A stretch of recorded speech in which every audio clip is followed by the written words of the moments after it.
नमस्कार, India news में आपका स्वागत है। मैं हूं संभव शर्मा। मेरे साथ एडवोकेट अश्विनी उपाध्याय हैं, जिन्होंने एक पिटीशन सुप्रीम कोर्ट में फ़ाइल की थी कंज्यूमर्स के अधिकारों को लेके कि उन्हें अधिकार है ये जानने का कि जो शॉपकीपर है उसकी आइडेंटिटी क्या है। सर, एक तरफ सावन का महीना चल रहा है, अगली सुप्रीम कोर्ट ने सुनवाई भी रखी है, 22 तारीख को सुप्रीम कोर्ट मैटर सुनेगा। ऐसे में आपकी पिटीशन क्या हुआ आज सुप्रीम कोर्ट में, प्लीज़ हमारे दर्शकों को डिटेल से बताएं। मैंने PIL फाइल किया कि भारत का संविधान सभी नागरिकों को, सभी कंज्यूमर्स को राइट टू नो और राइट टू इन्फॉर्मेशन देता है। Right to know, right to information हमारा फंडामेंटल राइट है। कंज्यूमर प्रोटेक्शन एक्ट 2019 कहता है कि भारत के सभी कंज्यूमर को ये जानने का अधिकार है कि जो सामान खरीद रहे हैं वो किसने बनाया, कब बनाया, जो प्रोडक्ट खरीद रहे हैं वो उसमें क्या क्या इंग्रेडिएंट है, उसमें क्या क्या मिला हुआ है, उसकी एक्सपायरी डेट क्या है। साथ ही साथ कंज्यूमर प्रोटेक्शन एक्ट ये भी कहता है कि हमें उस डीलर, डिस्ट्रीब्यूटर, फ्रेंचाइजी ओनर, दुकानदार के बारे में भी जानने का पूरा अधिकार है, जिससे कि अगर हमारे साथ कुछ धोखा हो जाए, ज़्यादा पैसे ले ले, नकली सामान दे दे, तो हम उस दुकानदार के खिलाफ जाके डिस्ट्रिक्ट कंज्यूमर फोरम में शिकायत कर सकें। जो अपना फूड सेफ्टी रेगुलेशन है 2011 का, वो तो कहता है कि वह बड़े दुकानदार नहीं, बल्कि रेडी पटरी पे भी दुकान लगाने वाले, ठेला लगाने वाले, साइकिल पे गोलगप्पे बेचने वाले, चलती फिरती जो अपना काम करते हैं ना, ढाबे वगैरह लगा काम करते हैं, उनके लिए भी ज़रूरी है कि वो अपना नाम, अपना पता, अपना कॉन्टेक्ट नंबर अपने दुकान के सामने पब्लिश करें। मैं पूरे देश में घूमता रहता हूँ। अभी मैं गुरु पूर्णिमा के अवसर पे हरिद्वार गया तो रास्ते भर मैंने देखा कि 50% से ज़्यादा दुकानों पे दुकानदार का न नाम लिखा हुआ है, ना उसका पता लिखा हुआ है, ना उसका मोबाइल नंबर लिखा हुआ है। हमारे साथ धोखा हो गया, लेकिन मैं शिकायत किसके खिलाफ करूँ? इसी तरीके से मैं जून के महीने में कर्नाटक में था, आंध्रा तेलंगाना भी गया था, मध्य प्रदेश था, महाराष्ट्र था और लेह और लद्दाख था। वहाँ पे भी मैंने देखा कि 50% से ज़्यादा दुकानों पे कोई बोर्ड ही नहीं है, और जिन दुकानों के ऊपर बोर्ड है उस पर ये तो लिखा हुआ है कि दुकान का नाम, लेकिन उस दुकान के मालिक का नाम नहीं लिखा हुआ है, उस दुकान के मालिक का एड्रेस नहीं लिखा हुआ है, उसका कोई फ़ोन नंबर नहीं लिखा हुआ है।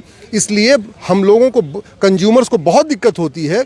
उनके ओवर पेमेंट हो जाए, उनका पेमेंट कट गया, 2 बार कट गया, या ज़रूरत से ज़्यादा उसने पैसा ले लिया, या उसने उसको नकली सामान दे दिया। तो चाहे वो मिलावटखोरी हो जाए, चाहे वो कालाबाजारी हो, चाहे वो मुनाफाखोरी हो, उसके खिलाफ कंज्यूमर शिकायत नहीं कर पाते, क्योंकि असली दुकानदार का नाम ही नहीं पता होता है। इसलिए मैंने PIL फाइल किया, और आज माननीय सुप्रीम कोर्ट ने हमारी याचिका को सुनने के बाद केंद्र सरकार के अलावा सभी राज्य सरकारों को नोटिस जारी किया है। 4 सप्ताह के अंदर जवाब मांगा है। अगली सुनवाई अगस्त के महीने में होगी, और मुझे पूरा विश्वास है कि ये जो पार्लियामेंट का एक्ट 2019 में बना है, कंज्यूमर प्रोटेक्शन एक्ट, और 2006 में बना जो फूड सेफ्टी एक्ट, और 2011 में जब बना जो फूड सेफ्टी रेगुलेशन, इसका कंप्लायंस किया जाएगा। और आने वाले टाइम में चाहे वो ठेली हो, चाहे गोलगप्पा बेचने वाला हो, चाहे वो पानी बेचने वाला हो, चाहे चाय की टपरी हो, या बड़े बड़े दुकानदार हो, सब लोग अपना असली नाम लिखेंगे अपने दुकान के सामने, अपना असली पता भी लिखेंगे। लार्जर पर्सपेक्टिव में आपकी बात समझ में आ रही है। बिल्कुल, ये कंज्यूमर का अधिकार है। कंज्यूमर प्रोटेक्शन एक्ट की आप बात कर रहे हैं, फूड सेफ्टी की आप बात कर रहे हैं, बिल्कुल सही है। लेकिन सवाल अब ये उठता है सर कि ये जो समय आपने लिया है, इस समय जब आपने पिटीशन फाइल की है, QR कोड को लेके सुप्रीम कोर्ट में ऑलरेडी एक हियरिंग चल रही है, उसकी नेक्स्ट डेट भी लगी हुई है।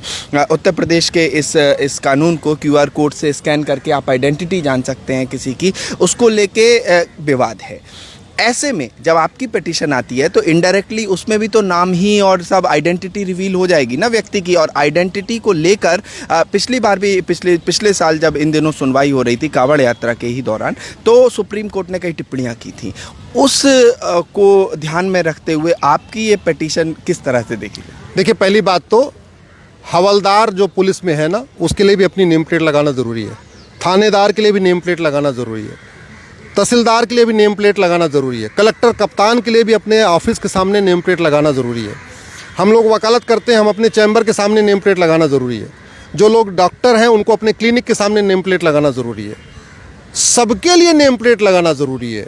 और फूड सेफ्टी जो रेगुलेशन है 2011 का, वो तो कहता है रेडी पटरी, ठेला, टपरी, चाय की दुकान, पकौड़ी की दुकान, खोमचे की दुकान, साइकिल पे दुकान, ठेले पे दुकान, कोई भी हो, कोई फिक्स दुकान नहीं। इवन जो मूवेबल दुकान होती है, जो घूम घूम के लोग दुकान लगाते हैं, उनके लिए भी ये लगाना। अगर आप कुछ खान पान का सामान बेच रहे हैं तो फूड सेफ्टी एक्ट कहता है आपको अपना नेम प्लेट लगाना ही पड़ेगा। अगर आप खान पान का सामान नहीं बल्कि कुछ और सामान बेच रहे हैं, कपड़ा बेच रहे हैं, कुछ और बेच रहे हैं, तो भी कंज्यूमर प्रोटेक्शन एक्ट कहता है आपको अपना नेम प्लेट लगाना पड़ेगा। पार्लियामेंट का कानून है, 2006 का फूड सेफ्टी एक्ट है, 2011 का फूड सेफ्टी रेगुलेशन है, 2019 का कंज्यूमर प्रोटेक्शन एक्ट है।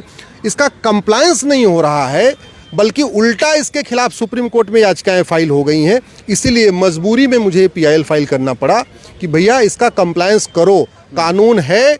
अच्छा, फूड सेफ्टी रेगुलेशन में तो ये भी लिखा हुआ है कि जो गवर्नमेंट अथॉरिटी है वो हर साल जाके ऑडिट करेगी और चेक करेगी कि सारी दुकानदारों पे नेम प्लेट है कि नहीं है। हम तो कहते हैं 2-4 ये जो फूड इंस्पेक्टर है इनको सस्पेंड करना चाहिए, टर्मिनेट करना चाहिए, क्योंकि इनकी एरिया में नेम प्लेट नहीं है और फिर भी ये टिक मार के आ रहे हैं। इसका मतलब कागज के ऊपर सारा वेरिफिकेशन हो रहा है। ऐसे 2-4 लोगों के ऊपर कार्रवाई होगी, बहुत जल्दी ये लागू हो जाएगा। बहुत बहुत धन्यवाद सर, आपने अपना पर्सपेक्टिव बताया। अब देखना इंपॉर्टेंट होगा, सुप्रीम कोर्ट ने नोटिस इशू कर दिया है, केंद्र सरकार और राज्य सरकारें क्या अपना जवाब दाखिल करती हैं। साथ ही साथ जो QR कोड की हियरिंग है उस पर इसका क्या असर पड़ता है, जो अश्विनी उपाध्याय, एडवोकेट अश्विनी उपाध्याय ने पिटीशन लगाई है। विशेष धन्यवाद आपका हमसे बात करने के लिए, धन्यवाद।